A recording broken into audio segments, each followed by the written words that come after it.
We zijn in les 6 van Babylon. We hadden gehad over het stukje dat God onze maker is, maar dat hij ook de man is.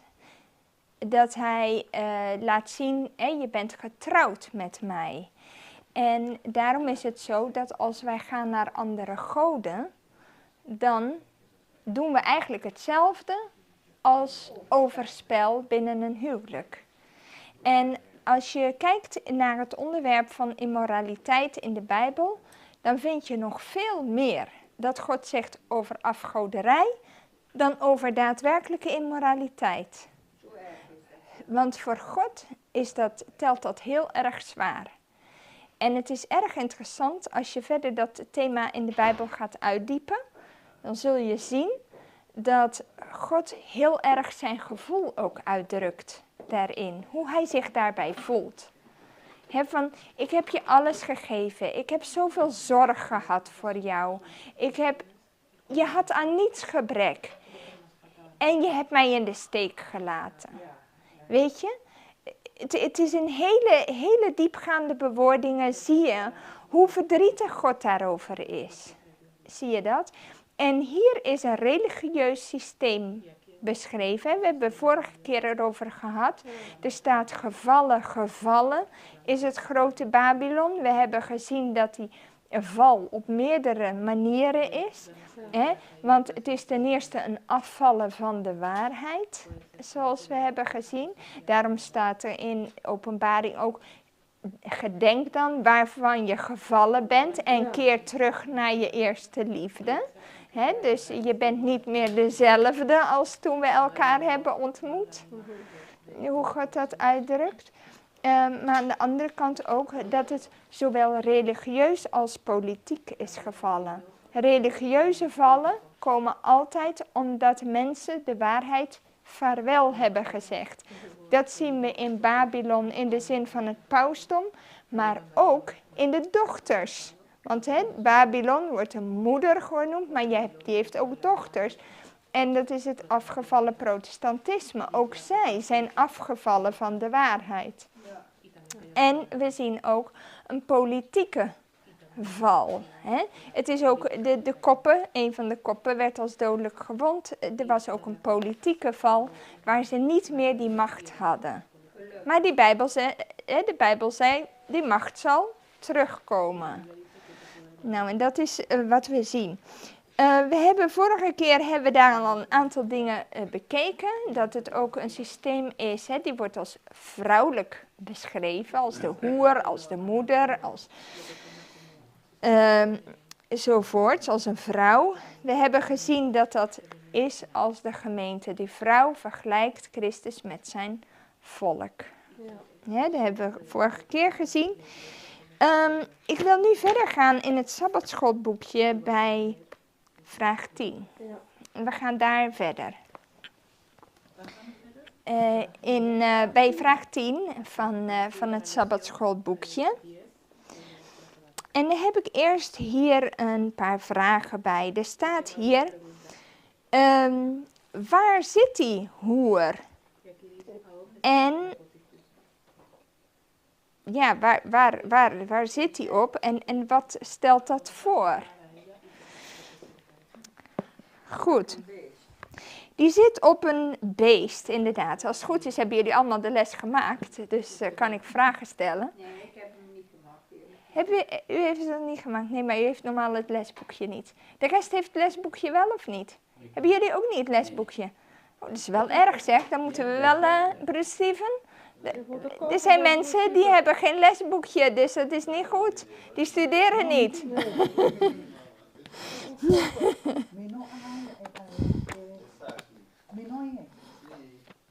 Nou moet je luisteren.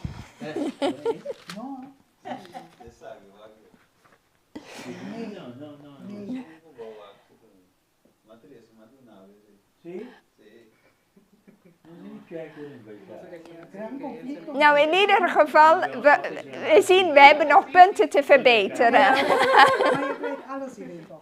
Dat is waar, maar het is wel handig als je het bij de hand hebt. Want dan kun je tot een goede verdieping komen. Goed.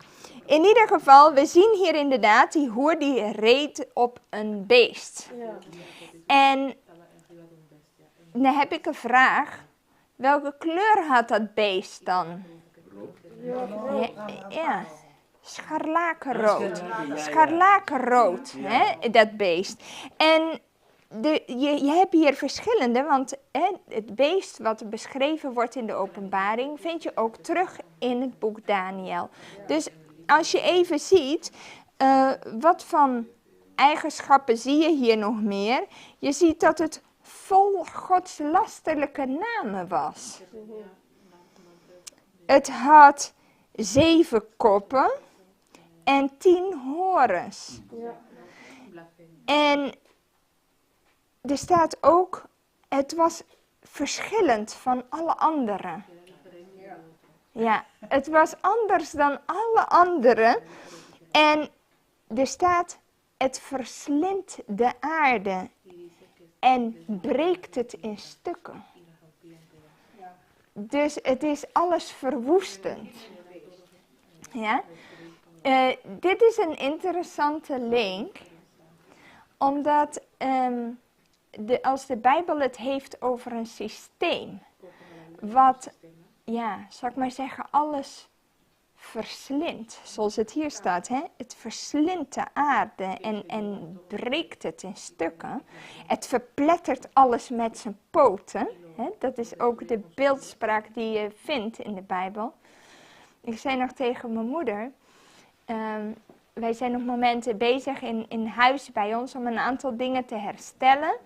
Als hoe het was in de tijd van de Tweede Wereldoorlog, toen Joden verstopt waren in ons huis. En een van die onderduikers, die heeft een heel verhaal geschreven over een klein jongetje die met hem in die kelder verborgen heeft gezeten. En hij maakte daar een heel verhaal van. En hij vergeleek ook dat nazi-systeem met een beest, met een monster. Die ook alles verpletterde en mensen at. Ja, maar dat beest had dat geen ijzeren tand. Ja, deze wel. In de Bijbel wel. Maar ik zeg maar, die beeldspraak die je in de Bijbel... Hij was natuurlijk ook een Jood. En hij beschreef ook dat nazi-systeem als een monster die mensen at en die alles verpletterde onder zijn poten en huizen kapot maakte. En eigenlijk een beetje eensgelijke beeldspraak als die je hier tegenkomt over Babylon. Maar Naomi, als je ook leest een grote conflict, Ja. je ziet ook wat deze beest ook heeft gedaan, vooral hier in Europa. Ja. Hoe heeft hij zoveel landen verpletterd, mensen verbranden. Hij heeft ook mensen gegeten, eigenlijk Ja. wel. Op een manier, in Ja. beeldspraak heeft hij ook mensen gegeten. Zeker weten. Ja, vermoord en iedereen uit hun huis. Dus echt. Maar ik vind het erg interessant. We zijn bezig met dit project bij ons in huis, in de kelders. Als een soort, ook educatief voor kinderen en volwassenen die komen op rondleidingen door ons huis vanwege deze geschiedenis. En ik vond het erg opmerkelijk, want op die manier kun je eigenlijk heel gemakkelijk de link leggen met de Bijbelse profetie. En dat is erg leuk, want ik mag de rondleidingen doen, dus dat is hartstikke leuk. Oh, mooi. Dus je hebt hele mooie aanknopingspunten als je de Bijbel kent. Ja. En dat is ook heel erg interessant. Nou is de vraag, er staat hier, het was vol van godslasterlijke namen. Waarom beschrijft de Bijbel dit beest als hebbende godslasterlijke namen?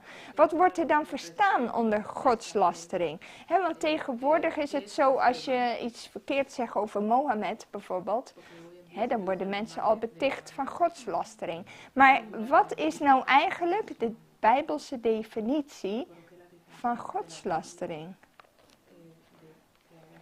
We hebben het wel een beetje gehad.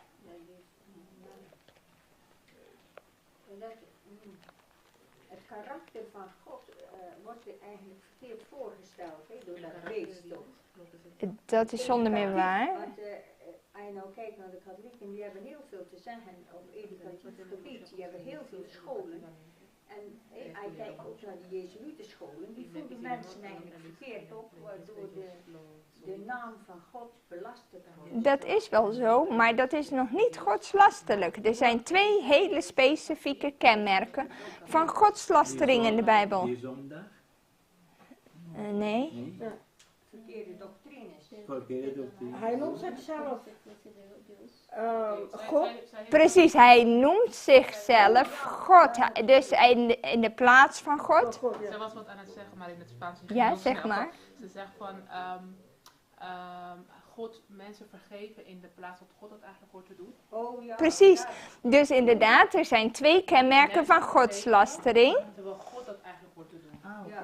Dus als we even kijken, jullie kunnen de teksten daarvan vinden bij punt 12 in het Sabbatschoolboekje. Daar staat inderdaad, die teksten, als je die opzoekt daar, van Johannes, Marcus enzovoort, dan zie je dat godslastering is als jij als mens jezelf tot God verheft.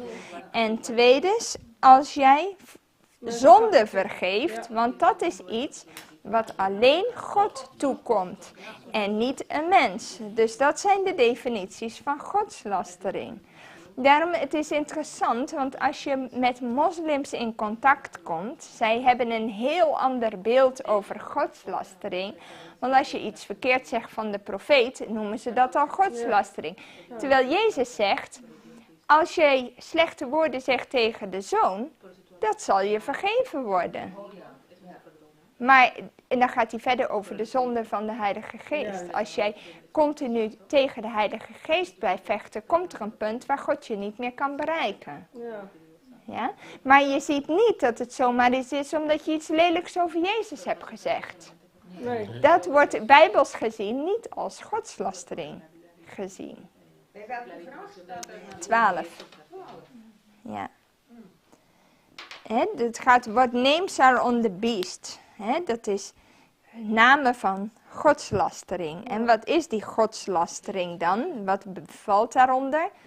Als je als mens jezelf God maakt en voorgeeft zonde te vergeven. Nou, als je even kijkt naar Openbaring 17 vers 4, laten we daar eens even naartoe gaan. We zijn bij vraag 13. Welke kleuren draagt die vrouw?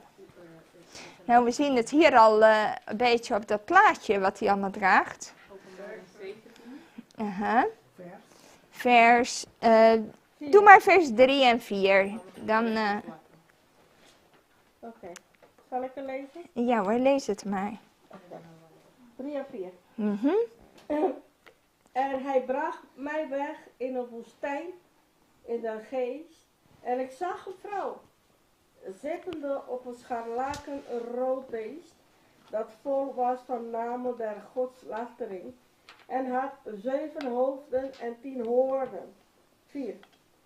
En de vrouw was bekleed met purper en scharlaken, en versierd met goud, en kostelijke gesteenten, en paarlen, en had in haar hand een gouden drinkbeker, vol van gruwelen en van onreinigheid, haar hoererij. Ja, allemaal gruwelen. Katholieke kerk. Nou, kijk maar. Hier, dat plaatje lijkt wel redelijk goed, hè? Dat purper en goud enzovoort wat ze Dat zie had. je ook bij de pausdom. Ja. Ook, ja, dat zie je ook. Ja, zo precies. En die kleuren kom je daar wel tegen, ja. But it is also showing that it has earthly ornaments. Oh, thank you. It has earthly ornaments, and it is also showing that it has purple color, which purple is a combination of blue and red color. Red color is a symbol for sin, and blue color is a symbol for the commandments of God. Showing, and those two colors make purple. So showing that she is in transgression of the commandments of God, and her ornaments are earthly ornaments. If you compare the other woman in chapter 12, all the ornaments and garments are heavenly garments, arrayed with the sun, the stars, and the moon, and so on. But this one has earthly ornaments and, vanity and all these things that the Bible condemns. Ja. Aha. Je ziet ook dat die kleuren, inderdaad, Sebastian loopt een klein beetje op mij vooruit, hier en daar. Maar in ieder geval, we zien dat het een koningskleur is. Ten eerste, in Daniel 5 vers 7 zien we dat op een gegeven moment Daniel die komt daar en die koning die zegt, als jij dit raadsel oplost, dan kleed ik jou in, precies, enzovoort. Jij zegt, zal gekleed worden in purper met een gouden keten om zijn hals enzovoort. Dus het was de kleding de kleding van koningen. Ja? That's very true, because purple in Judges 8:26. Judges 8:26, purple is a color for kings. So blue and red, making up purple, have the religious connotation. Purple has a political connotation. So there you have church and state together, only in the colors of the garments. Ja, ik ga daar ook nog eventjes op inhaken. Want het interessante is, als je kijkt in het heiligdom en je kijkt waar komt nou scharlaken, dat rode nou eigenlijk in voor en in welke combinatie. Dat was een gordijn, toch? Ja, want ook paars komt wel voor, ook in het heiligdom. Purple is ook een kleur in het heiligdom. Maar wat er nou bij in zit, is wit. Je hebt namelijk in het heiligdom heb je altijd, je hebt blauw, je hebt rood en je hebt wit. En dat is heel erg belangrijk. En je hebt ook paars. Maar nou gaat het even over de volgorde waarin je dat hebt. Want de eerste kleur die je tegenkomt in het heiligdom, als je van buiten het ziet, is wit. Want de hele voorhof daaromheen was wit. De voorhof was wit.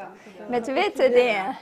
Dus wat je ziet, sowieso, het was een uitnodiging van God. Wit staat voor reinheid. In de Bijbel. Voor puurheid. En eigenlijk zegt God al, als mensen van verre naar het heiligdom keken, dan zegt God eigenlijk, kom naar deze plek, want hier kun je rein worden. Hier kun je wit worden, hier kun je rein worden. En als je ziet en je kijkt en je kwam dichter bij de tabernakel, dan zag je altijd de combinatie, als je kijkt naar die vellen die op het heiligdom lagen, op het dak van het heiligdom, dan zag je ook die volgorde, zal ik maar zeggen, van rood. Ja. Want vergeet niet, rood is de kleur van, wat zei Sebastian net? Van de zonde, niet zwart. Sommige mensen denken dat zonde als zwart wordt gezien. Nee, de zonde wordt als rood gezien, maar ook de verzoening is rood. Het bloed van Jezus is ook rood. Dus het punt is, je komt als zondige mens, kom je tot hem. Je bent rood. Je kunt wit worden. Blauw is inderdaad, wat je ziet ook in de kleuren van het heiligdom, de kleur van de geboden. Want ze droegen ook een rand van blauw aan de kleding als vertegenwoordiging van de geboden. En als je verzoend bent, door het bloed van Jezus, en je houdt de geboden, wat ben je dan geworden? Een koningskind.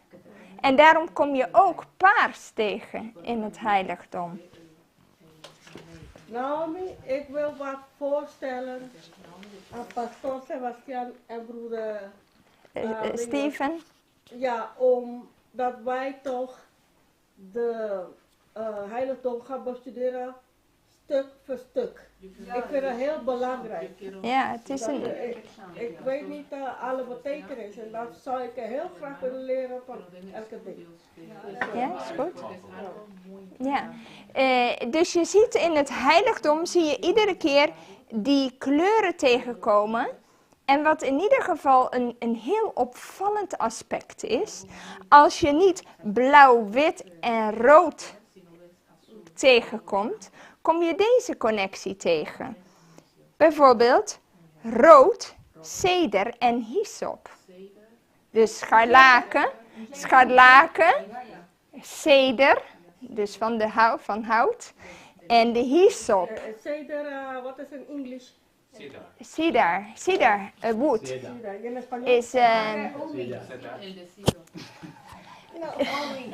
Cedra? Kleuren nou. Nee, ik heb het niet alleen over kleuren. Ik ga even een ander aspect hier naar voren brengen.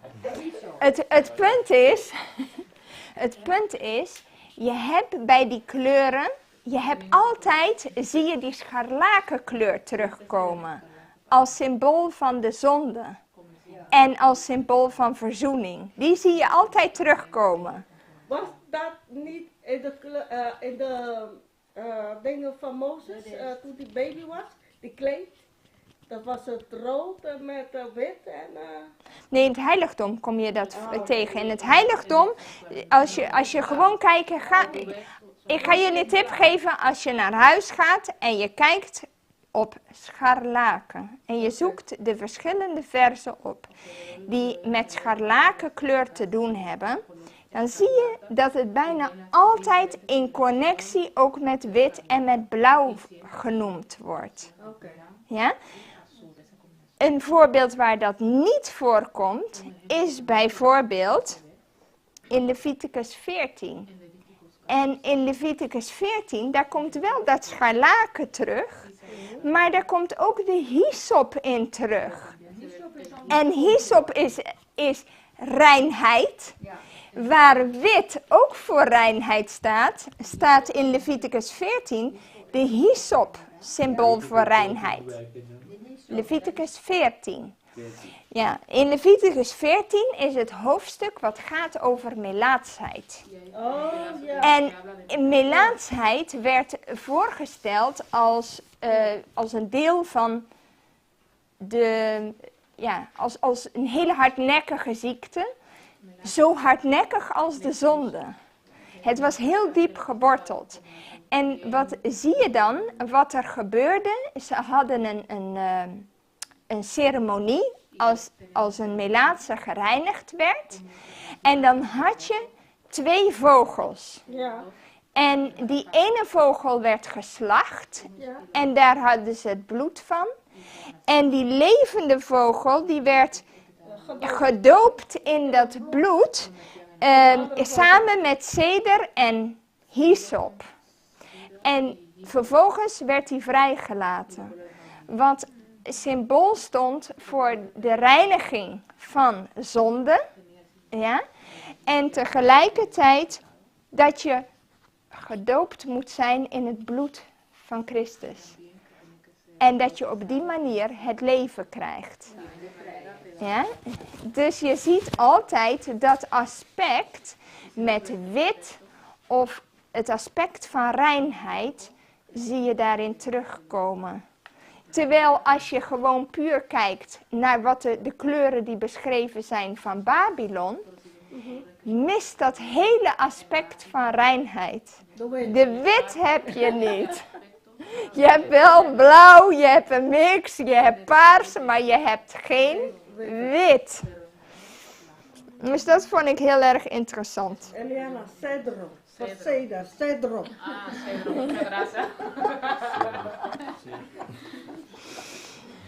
Goed, we gaan naar vraag 14. En daar vinden we dat er wordt ook een geografische kenmerken worden genoemd van Babylon.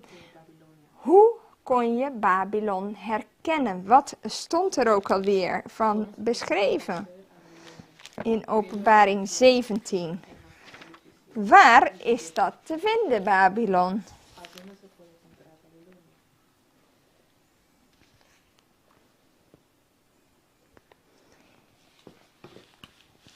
Als we even gaan naar Openbaring 17, vers 9.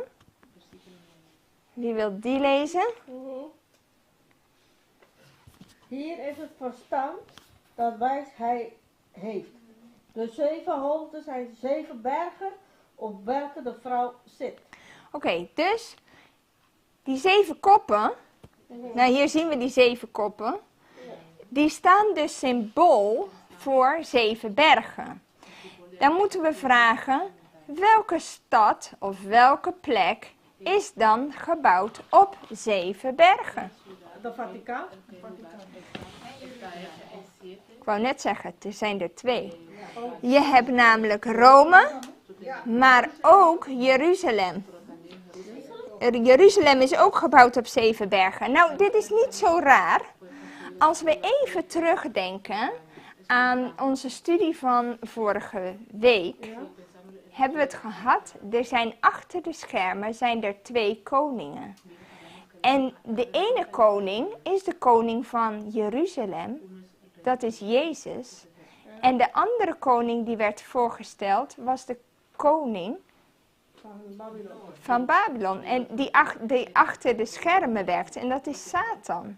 En we hebben gezien dat hij ook gevallen is. 2 keer. Want hij is gevallen uit de hemel. En hij is gevallen op het moment dat Christus hier met de kruisdood de oorlog had gewonnen. Dus die is ook 2 keer gevallen. Dus we zien, je hebt 2 steden op 7 bergen. En staat symbool ook voor de koningen. Dus de Satan aan de ene kant en Christus, de koning van Jeruzalem. Maar Naomi, is de reden waarom mensen zeggen dat in Jeruzalem een nieuwe tempel willen herbouwen? Nee. Nou, laat me zo zeggen. Er zijn een paar interessante dingen daarover. Het punt is, waarom nemen ze Jeruzalem? Omdat het een belangrijke plek is voor veel geloven. En daarom is het de ideale plek om ecumenisch de boel samen te voegen. Met een soort tempel waar iedereen een deeltje van hebt. Maar dan wordt het een soort pantheon. En dat is nooit van God. Nee. Want dat is verwarring. Dat is Babylon, dat is confusion. Alle geloven op één hoop. Maar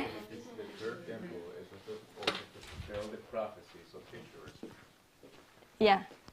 So if you have futuristic prophecies, they get fulfilled with the literal interpretation of the Bible in the third temple in Jerusalem, because the third temple in Jerusalem is for the Messiah, which is now Satan, to come and reign in Jerusalem for 3.5 years. Ja, dus het is ook een deel van het futurisme, waarin mensen geloven dat er 3,5 jaar geregeerd zal worden in Jeruzalem. Maar ze geloven dat de Messias dus nog moet komen. Ja? En die Messias, die daar dus geregeerd, is een valse Christus. But remember that sometime ago, not so long ago, a great light descended upon the golden dome. Right at the right spot of the location of the temple of that mosque with that golden dome, the light descended right there. Ja. Dus je ziet dat ook, wat je ziet in het nieuws, de duivel die werkt daaraan, hè? Want het is een duivelspel wat erachter zit, omdat hij eigenlijk de valse Christus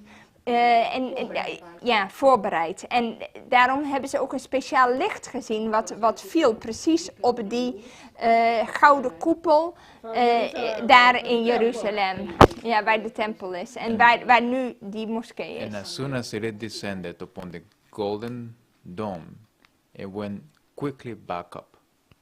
Ja, en dat weerkaatsen, het ging ook heel snel weer naar boven. Oké. Maar in ieder geval, je ziet dat de duivel maakt daar misbruik van. Maar Ellen White schrijft heel veel daarover, ook in het boek Last Day Events. Oh, laat Last Day Events. In Nederlands heet dat Jezus komt, geloof ik, Ja. hoe het vertaald is. Ja. Maar in ieder geval in dat boek vind je dat de duivel zelf Christus zal personificeren. Ja. En dat hij zal doen alsof hij Jezus is.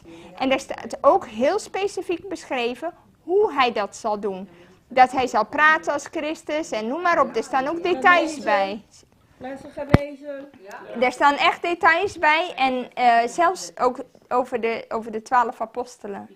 Zullen ook geïmiteerd worden. Staat ook daar. Ik zie dat ze ook veel praten over die 7 bruine koe. Ja, over die... In welke zin? Of the red heifer, he means. The red heifer that was used for sacrificial system, you know, it's not extincted, but they made a new one. They call it, you know, the red cow for the sacrifices and all that. They already have one. And what my wife was saying is that the personification of Jesus in the form of Satan, that prophecy is soon to take place. Ja, je ziet de and Israel will voorbereidingen. have, because remember that the Jesuits have taught the evangelical world that Israel is still the center of the fulfillment of Bible prophecy. So this prophecy of Satan personificating Jesus will definitely take place over there. Plus, just for you to know, this wailing wall that is now right there, Ja, de that klaagmuur. where they put these papers with prayers and all that, that is not the wall of the temple. Is het. When you read history very clearly, history clearly says that the whole city was blown like a field, and people at that time who knew how the city was built and later on came back, they hardly could see if ever the city existed. So there was no wall left over. That wall later on was built. Ja, de klaagmuur is later gebouwd, zegt broeder Sebastian, omdat je kunt in de Bijbel vinden dat het geploegd werd als een veld. Ja. En dan betekent het dat er niks van over was. En dat ze zelfs niet wisten waar het precies was. Maar dat het later is opgebouwd. Dat is wat hij zegt. En niet zoals ze zeggen dat dat gedeelte nog overeind gestaan heeft. And so you see the prophecy of Jesus. See ye these stones? I tell you that there will be no stone left upon another. Yeah. But if you have a whole wall, then the prophecy is not true. Ja, Jezus had toch gezegd, er zou geen steen op de andere blijven. Ja. Dus hij zegt, als er dan een hele muur overeind is gebleven, hoe bedoel je? Dan klopt Jezus' profetie niet. Ja, maar Naomi, ook in de grote conflict lees je duidelijk dat alles was plat verbrand. Plat. Zelfs toen de priester daar, please niet deze van, daar zijn ze binnengekomen. Ja, ze zijn absoluut. Ja. De Romeinen kwamen daar binnen. Ja. You can read Eusebius, and you read because of the rage. It was the Jews instigated all that. Let me put it that way. Because of the Jews, the Romans destroyed the whole. They wanted to keep the temple. In principe waren in de eerste instantie wilden de Romeinen de tempel sparen. Ja. Maar vanwege de houding van de Joden hebben ze dat zelfs verknoeid. And you read clearly the Yeah. whole city was blown like a field, and there was nothing. Er was niets van over inderdaad. And there were some Jews that managed to escape, and when they returned, they could not recognize that there was a city there ever built. En de Joden die terugkeerden daarheen naar diezelfde plek, zal ik maar zeggen, die konden niet daarin de vroegere stad herkennen. Precies. Precies, ja. Dus dat was er niet. Ik heb een vraag. Je hebt een vraag, zeg maar. Ja, wanneer of is God die permitteert dat Satan dan deze act doet, dus dat hij naar aarde komt en doet als Jezus, is God dat permitteert? Ja. Nee, niet vanuit de lucht. In de zin, er is maar één ding wat hij niet gaat toestaan. En dat is dat Satan zou kunnen komen op de wolken. Op de wolken, nee. Dat is het teken wat gegeven is in de Bijbel. En dat zal hem niet worden toegestaan. Op dezelfde manier als de duivel geen mogelijkheid kreeg in de tijd van Elia om met vuur te antwoorden. En je kunt in de geestenprofetie kun je nalezen dat de duivel dat heel graag had gedaan. Want hij kan vuur uit de hemel naar beneden laten komen voor de ogen van mensen. Maar omdat dat op dat moment een duidelijk teken was van God, wie de ware God was, werd hem dat niet toegestaan. Dus in onze tijd zal het niet mogelijk zijn dat hij komt op de wolken, maar hij zal wel doen alsof hij Christus is. En daarom zegt de Bijbel, ga er niet op af als ze zeggen hij is hier of hij is daar. Als je het hoort in het nieuws, weet je al dat het vals is, want jij had hem zien, ieder oog gaat hem zien, zegt de Bijbel. But also you have, and the example you gave about Elijah, Sister White says that Satan could have He could have done it, he could yes. have lightened Exactly. the altar and candles on fire, Yes. but God did not allow that. God didn't allow it. I told this. Exactly. In regard to the personification of Jesus, the Bible says every eye shall see him, right? Exactly. But remember that every eye shall see him at the same time, because Satan has the speed of light. So he can appear in America and in a few seconds in Australia. And so, and then in a few seconds in Russia, and so in Europe, and South America, Africa. So everybody will conclude everybody has seen him, Yes. because he is so fast. But the indication is that in the second coming of Jesus, his omnipresence, the omnipresence of the Father will be there, because he will be present everywhere at the same time. Plus, he is coming with all the holy angels with him, which is not so in the case of imitation. Okay. Yes? He's coming with all the holy angels. Ja, zuster zegt, en wanneer Jezus komt, hij zal ook niet de aarde aanraken, hij zal in de hemel blijven. Of op de wolken. Klopt. Jezus komt niet, zet geen voet op de grond. Dat is ook. Hij zegt dat die mensen, degene die gered zal worden, hem ontmoet in de lucht. In de lucht. Dat is in Thessalonicenzen Klopt. beschreven. Klopt. Oké, de andere vraag is, nu hebben wij deze profetie, maar wanneer zal dit letterlijk gebeuren? Wanneer de church and state samenkomt, of wanneer de zondagswet komt, of wanneer de plagen vallen? That's a good question. Remember, when church and state comes together, then you have Sunday right there. So these two are parallel to each other, but when you read clearly in last day events, when Satan personificates Jesus, and then his fallen angels are personificating the 12 apostles, because they will also manage to replicate Paul and Peter and all of this. They will tell all kinds of things, but the main issue will be that God changed the Sabbath to Sunday. Yeah. So that means that you still are within the time period of Sunday law.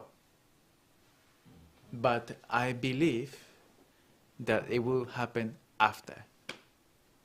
Oh yes, but of course I don't know how long after. But we have a timeline as far as what the spirit of prophecy indicates, when everything is gonna happen, before Sunday law and after Sunday law. There's, if you put all the spirit of prophecy quotes, there's a timeline like that. At least it must be before the plagues, because Yes, when the before plagues Yes, come, definitely it's before the the plagues. time of mercy is shut. Ja. Een recopilation? Ja, dus hij vroeg even van wanneer vindt dat plaats. Broeder Sebastian zegt, ik zie het heel veel verbonden met de issue van de zondagswet, omdat het punt wat ze juist met die vervalsing naar voren willen brengen, is om steun te vinden voor het punt dat de Sabbat veranderd zou zijn. Dat is waarom ze al die speciale manifestaties doen. Maar het is in ieder geval voor de 7 plagen. Want als de 7 plagen vallen, dan heb je al de toorn van God over de goddelozen en is het doek voor iedereen gevallen. Er is dan geen misleiding meer. Degene die daar gaat op, wat Jezus zegt in openbaring, degene die vuil is, die blijft vuil en degene die rechtvaardig is, blijft rechtvaardig. Ieder lot is dan beslist en bij het begin van de 7 plagen heeft Jezus het heiligdom verlaten. Dus dan begrijp ik waarom God wanneer in de Bijbel staat dat dit is de laatste leugen van Satan, dat hij Jezus...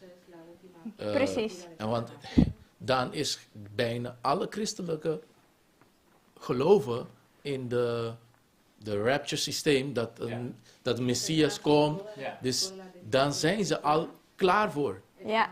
dat situatie. Ja. Ze worden daarop voorbereid en daarvoor zijn ook dit soort dingen zoals zo licht wat op die koepel valt en zulke soort dingen zijn allemaal ter voorbereiding voor deze manifestatie. Wow. Dus, But of course, in the system of the rapture, you also have this necromancy going on, that people will appear to normal people, spirits will appear to normal people that were already raptured up. And they will declare, they will confirm these things to people. And as you see that now AI progress more and more, and they have been warning that it will be at some point uncontrollable, the earth will reach a state of confusion. Absolutely. And you will see that these robots or demons in robots will be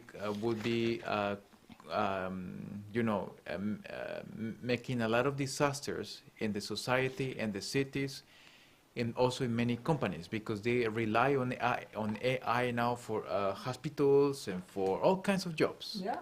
Yeah, all kinds of jobs. And Satan will have the system in his own hands.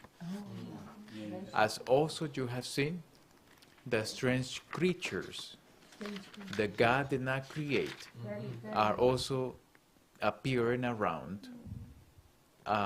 Creatures that are not normal and creatures that are like demonic creatures. And so the earth will be in a really, really a state of confusion. Ja. Mhm. Yeah, to make the people fearful also, because that creatures that you normally you will run away, but you can't win from them. It's terrible. Ja, ze hebben nu ook al heel veel van die wezens. Ze lijken op mensen, maar ze hebben ook trekken van dieren. En die mensen nee, ze lijken veel meer op mensen dan krokodillen. Maar je vindt er al allerlei dingen van ook op het internet. Ja. Goed, ik wil eventjes verder gaan naar 1 punt. 1 Petrus 5, vers 13. 1 Petrus 5, vers 13.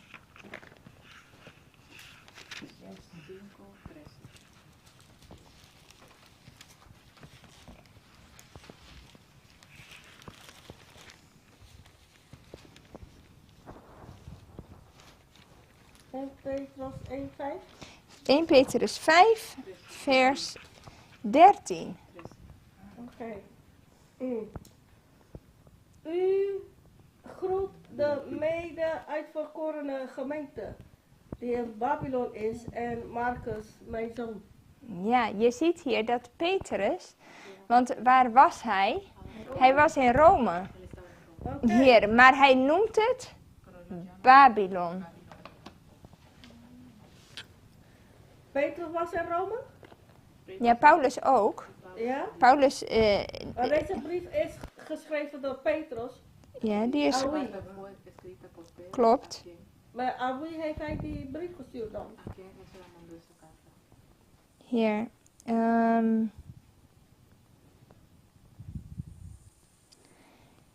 Even kijken hoor. Ja. Wat je ziet is dat als je kijkt in het commentaar, dan zie je dat het Babylon was figuratief een type van tirannie. En de zetel van afgoderij. Ja, maar hij heeft deze brief, aan wie heeft hij deze brief geschreven dan eigenlijk? Ja. Aan de kerk, aan de gemeente. Maar je de ziet gemeente hier, die daar... je ziet ook dat het is aan de gemeente. In het Engels is het ietsje duidelijker, moet ik zeggen, dan in het Nederlands. Er staat hier, the church that is at Babylon, elected together with you, saluted you. Yeah, and that was And so does Marcus, my son. and that was to Dat staat wel Rome. hier gemeente. Ja, hier staat church. Ja. Right, and then you see the Apostle Peter there is calling Rome Babylon. Ja. So because geographically speaking and symbolically speaking from the Bible, Rome is still spiritually and geographically on the north. Ja.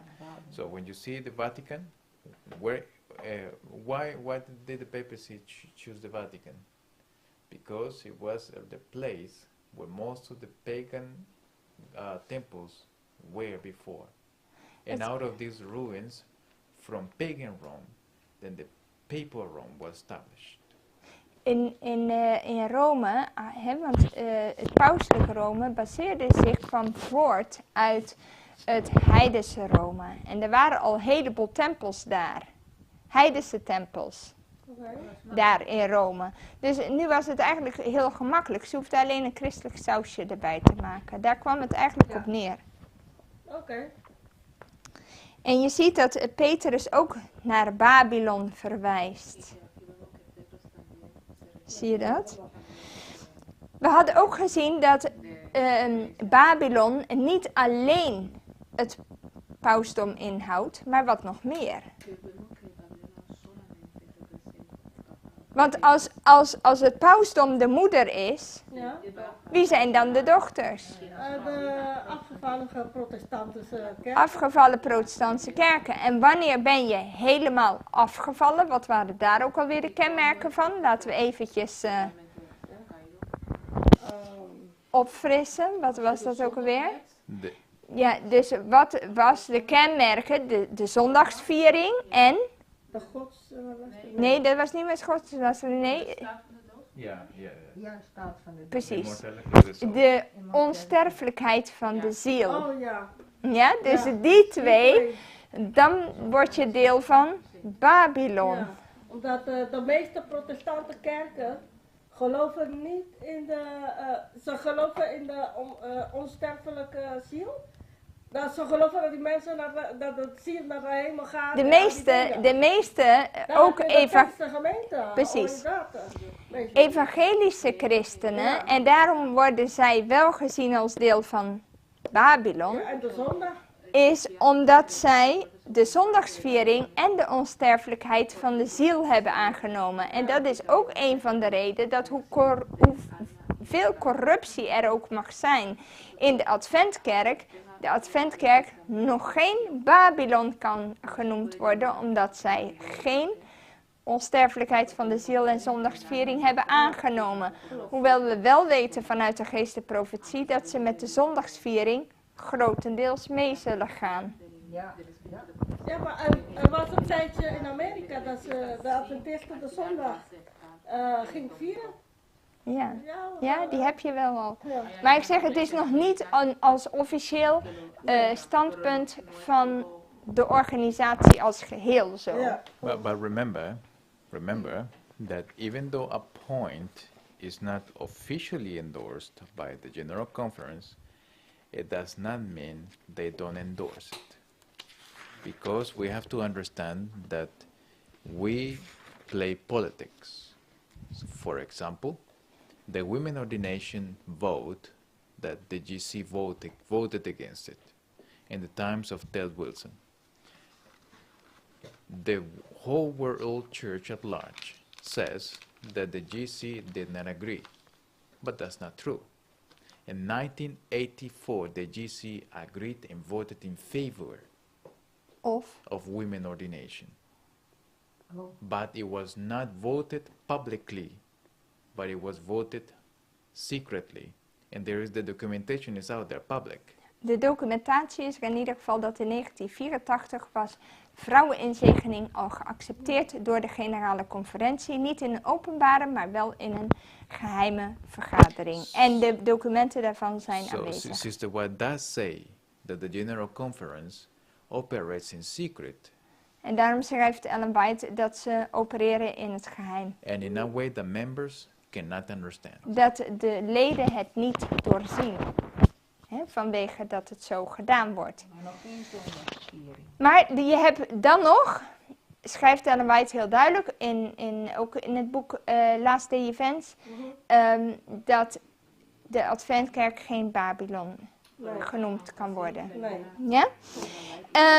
Ik wil nog even gaan naar een paar interessante parallellen, want je ziet dat het letterlijke Babel en het geestelijke Babel heel veel gemeen had.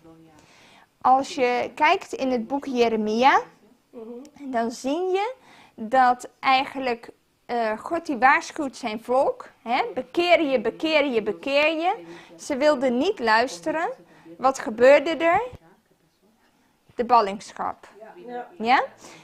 Ze waren eigenwijs. Ze gingen niet mee erin. Sterker nog, ze hadden grote mond tegen de profeet.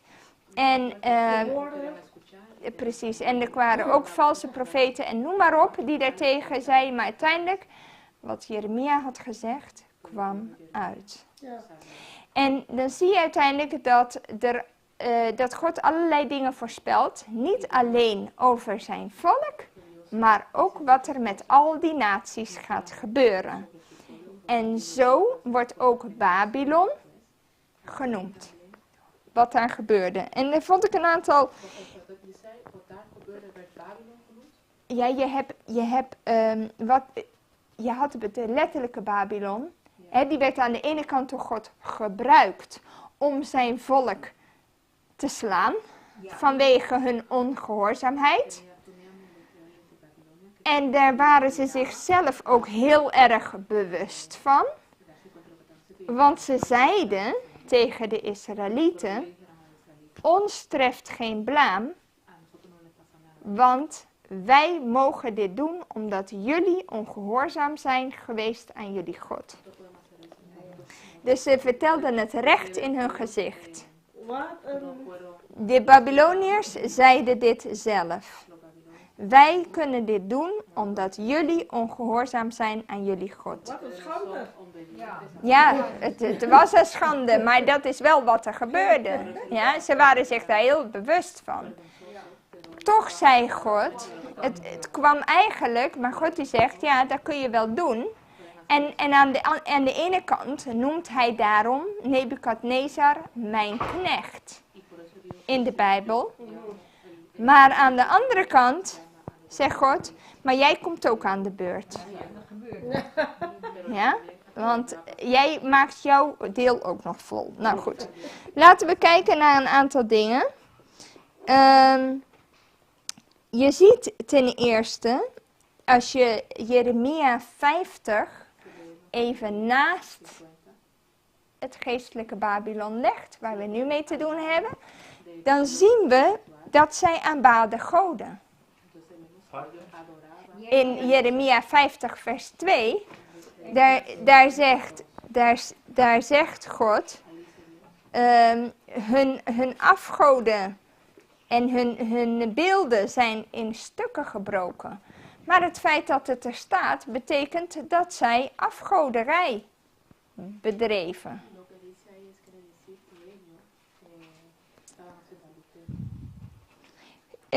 je ziet dat ze in rebellie waren tegen God.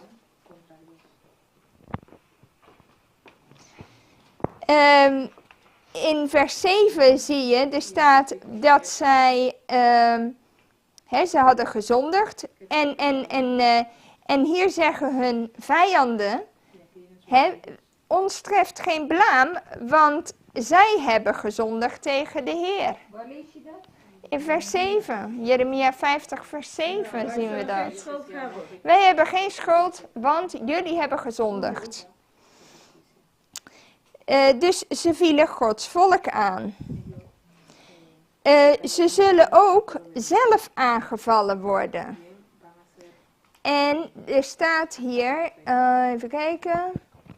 Maar Abraham, hoe kwamen ze erachter dat de volk van Israël... Zij wisten heel goed wat de profeet Jeremia had gezegd. Want je Hun hebben we ook gehoord. ja, zeker wisten ze daarvan. Want sterker nog, Nebukadnezar had persoonlijk gezegd tegen zijn onderdaan. Je moet de profeet Jeremia goed behandelen. Wat hij zegt tegen je, moet je doen. Als hij wil blijven, laat hem blijven. Wil hij mee naar Babel, laat hem meegaan naar Babel, maar behandel hem goed. Oké. Dat waren de instructies. So you can see the pagans were more obedient to God. Oh, in that sense, yes. Ja, maar je ziet dat ze ook zelf aangevallen worden. En dat zie je.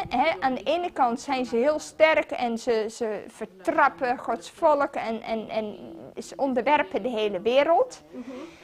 Dat zie je ook in Openbaring gebeuren.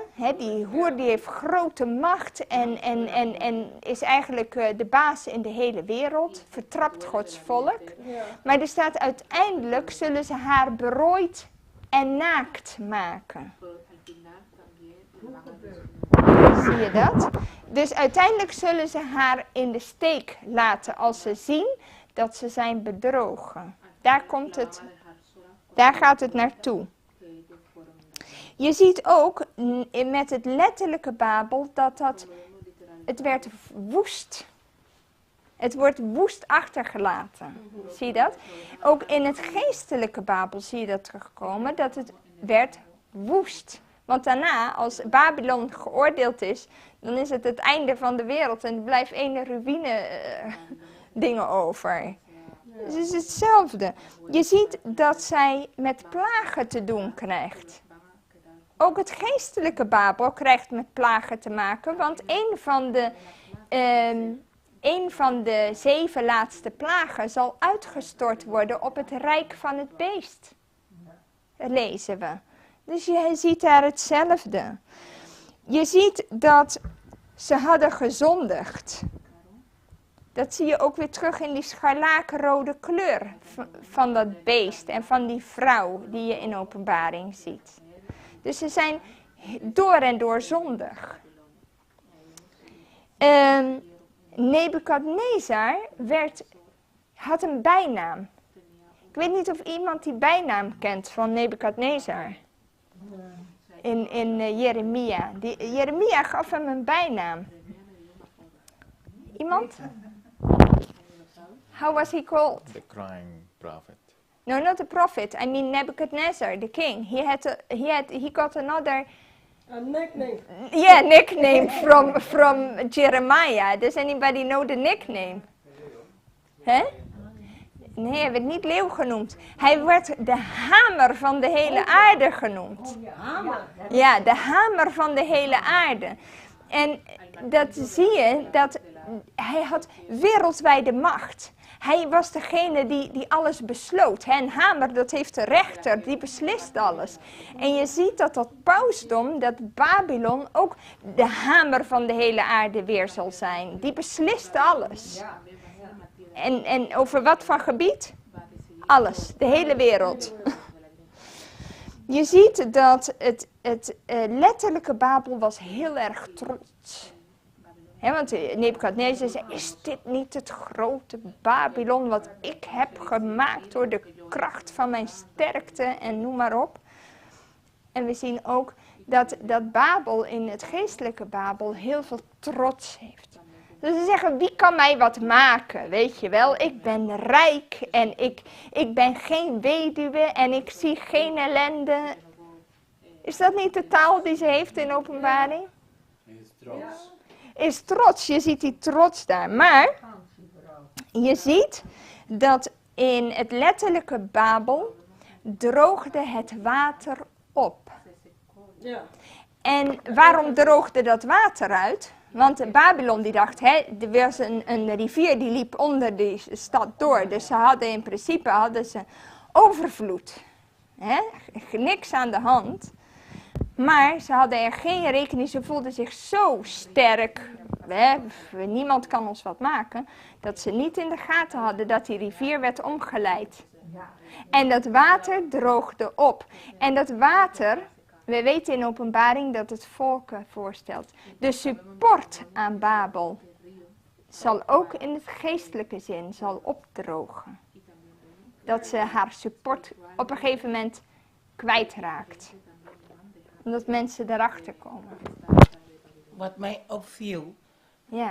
wat mij opviel is dat God zelf Nebuchadnezzar tot 3 keer zijn dienaar noemt. Ja, dat is waar. Maar Jeremias noemt hem zijn vijand. Dus in vers, wat is daar De balans van. Ja, Aan de ene kant noemde hij hem zijn knecht in de zin dat hij gebruikt werd door God als gezel voor zijn volk. Omdat zijn volk in ongehoorzaamheid was en halsstarrig ook niet wilde zich bekeren. In die zin vervulde hij de taak die God hem had gegeven. En je ziet ook dat hij goed is voor de profeet. Aan de andere kant is het zo dat God diegene die zijn volk iets aandoen, ook niet vrijuit laat gaan. En als je dat beter wil begrijpen wat de balans daarvan is, dan moet je het boek Obadja studeren. ja, Omdat in het boek Obadja kom je tegen Obias. dat een halfbroer, de Edomieten waren eigenlijk halfbroers, zou je kunnen zeggen, van Jacob, van Israël. En zij liepen over naar de vijand om de vijand te supporten. Ja, het volk was zelf ook verkeerd bezig, daar niet van. Maar het feit dat je je vijanden extra gaat helpen, dat gaat God ook weer een stap te ver. Ja. En dat is eigenlijk wat je ziet hier in 21. En dat vind ik een goede besluiting op punt 21. De vraag, wanneer wordt Babylon volledig corrupt? En zal de kop van haar ongerechtigheid vol zijn in Gods ogen? Wanneer kunnen we zeggen dat die kop helemaal vol zit en dat God zegt, nu ga ik ingrijpen? Zullen we 7 plaggen vallen? Nee. Te ver. Ja, ze gingen te ver. Maar wanneer kunnen we nou zeggen dat dat punt bereikt is? Hoe weten we dat? Inderdaad. Dat God terugkomt. Nee, de vraag is, wanneer, want God die zegt, die beker van hun ongerechtigheid wordt vol. Wanneer weten we, nu zit die kop vol? Zuster zegt wanneer de zondagswet wordt ingevoerd. Nee, nee. Nog Nee, niet. de, The great. Remember that for the nations, it is the change of the Sabbath. But for Babylon, it is with the death decree. yes, exactly. Het punt is, en dat zie je in Openbaring in die versen bij punt 21 terug, dat er staat, wanneer ze oorlog voeren tegen het lam. Maar ze kunnen geen oorlog voeren tegen Jezus, want hij loopt hier niet letterlijk op aarde. Dus tegen wie gaan ze oorlog? Deze is het volk. Ja. In de vorm van zijn dienstknechten. En daarom Ja. zegt Jezus, alles wat mensen u aandoen, doen ze hem aan, is tegen hem gericht. Dus zij voeren oorlog tegen het lam in de vorm van zijn dienstknechten. Op het moment dat ze Gods volk beginnen uit te roeien, Ja, wanneer ze de is deze Jeruzalem kop hebben omcirkeld. vol. Dat weet je dan. Ja, Ja? maar kijk, de beker wordt vol wanneer ze helemaal Jezus hebben geïmpersonaliseerd. Dus dat, als ik dat studeer, ik kom erachter dat dat moment een fluitje van een centje is. Wanneer de lucht opbaart en op het moment dat dat kop helemaal vol is. Ja, want er gaat een moment komen dat zuster White zegt, de volk van God wordt omcirkeld door de vijand. En op dat moment de kinderen van God moeten zingen, bidden. Daarom zegt zuster White, de woorden van de Bijbel en de woorden van de Heer moet geprint worden in je hart. Want dat is het moment wat je op alles moet herinneren. Ja, nee, pas op, want dit stukje waar staat dat je omsingeld wordt, gebeurt niet meer in de tijd van het doodsdecreet. In zoverre, ze willen Gods volk afmaken, maar tegen die tijd vallen er geen enkele doden meer, maar voor die tijd nog wel. Ja, maar kijk, op dat moment zegt de profetie, dat de kinderen van God, die engelen gaan hun jankend horen, hun stem horen. En de engelen gaan zeggen tegen, de profeet zegt dan, de engelen willen gaan, maar God zegt tegen hun, wacht even. Ja, want dat gaat niet op dat moment gebeuren. God zegt, wacht even. Ze moeten eerst gezegend worden. Verzegeld worden, allemaal. Ja. Nederlands, hè? En daarna, nadat al die kinderen zijn beschermd, la ultima copa, dat ze moeten drinken. Ik weet niet hoe je dat in het Nederlands moet zeggen. Dat volhouden dat ze het laatste moeten doen. Om hunzelf als kinderen van God echt. En dan gaat Jezus opstaan en dan is het klaar. Dan barst alles. Dus dat is mijn... Maar het is een tijd, je hebt een bepaalde periode nog, waar Ellen White van zegt, het getal van martelaren zal vol worden. Ja. Dus het punt is, als hier staat even over de kop van Babylon, heb ik het nu even, niet over de kop van ellende die je als christen moet drinken, maar de kop van Babylon. Op het moment dat God zegt van, hier ga ik wat aan doen, is het moment waarin zij Gods volk afslachten. En geloof me, dat is in het verleden gebeurd.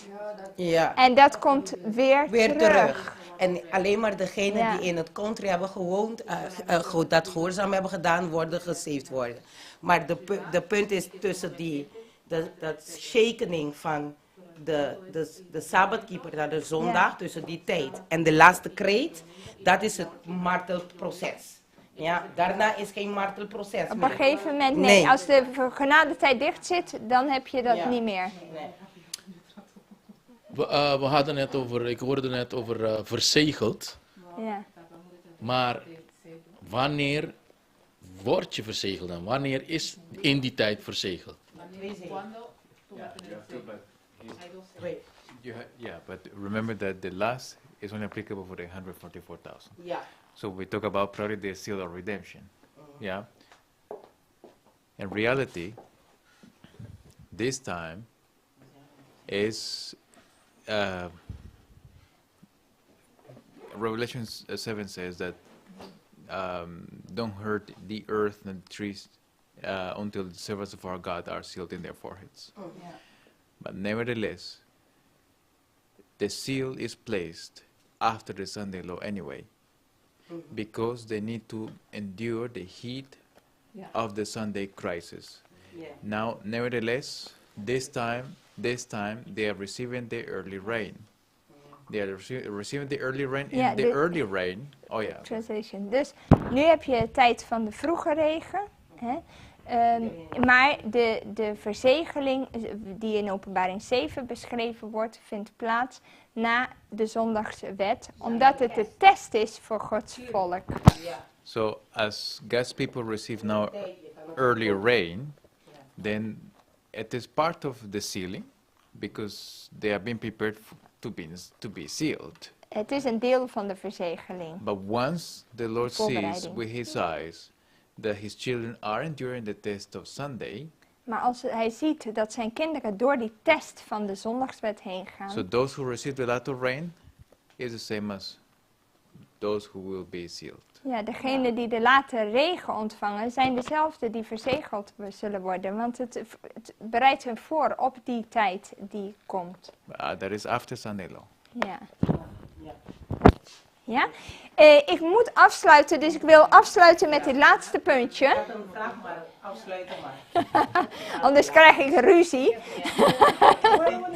met mijn echtgenoot. Hey. Punt 22. Voor mensen van buiten kan het hele verhaal van de drie engelenboodschap best heel heftig overkomen. Hoe kunnen we hun laten zien dat het eigenlijk een hele liefdevolle boodschap is? Wat je ziet, als je die teksten leest bij 22, dan zegt God, kom uit van haar, mijn volk. En dat is een hele mooie benaming. Want ook al zijn die mensen nog in de verkeerde club, om het zo maar te zeggen, toch noemt God hen hier zijn volk, mijn volk. Dus dat is een hele liefdevolle benaming van God. Bovendien zegt hij, scheid je af en raak niks onreins aan. Dus dat is de voorwaarde die hij hun stelt. Maar aan de andere kant komt het met twee beloften. Dan zal ik jou aannemen en zal een vader voor jou zijn. Keer je af van de zonde en doe dat wat rechtvaardig en volgens de wet is. Dus eigenlijk, als we het even afsluiten, welke kleuren komen hier bij elkaar? Rood, blauw, wit en paars. Amen. Amen. Bedankt, zuster Naomi.